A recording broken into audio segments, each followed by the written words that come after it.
जानते कि टोका मानक कहीं कुमारी झील मान अपेक्षा विवाहित महिला बेसी पसंद। आपण माने जदि जानी नांती आसंतु जानी नियंतु।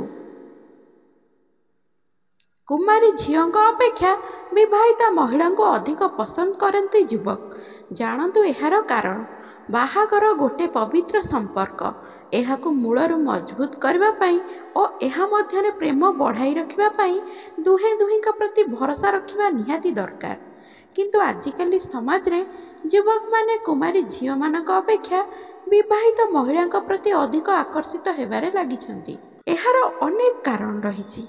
जदि आपण एहार कारण जानिबाकु चाहुचंती तेबे आगको शुणन्तु।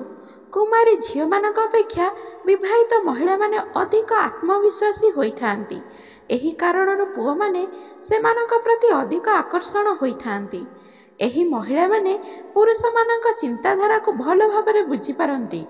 एही कारणरू विवाहित महिला माने कुमारी झील मानक अपेक्षा अधिक आत्मविश्वासी और सुंदर होइथांती। विवाह परे महिला मानक हार्मोन परिवर्तन होइथाए, जेउ कारणरू सेमानक त्वचार अधिक चमक आसीथाए। एहा व्यतीत बाहाघर परे महिला माने अधिक सुंदर रुहंती और सेमानक चेहरा रे अधिक ग्लो आसीथाए।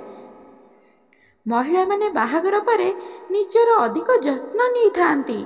घर और बाहर काम ठीक भावरे करने सह सेमानक स्वभाव मध्य सरल होइथाए। एहा व्यतीत से सबु काम परिष्कार भावरे करिथांती, जहा द्वारा सामने थिबा व्यक्ति कौन सी भूल बाहर करि न पारिबो सेमानकु बेस भल भावरे जଣା थाए।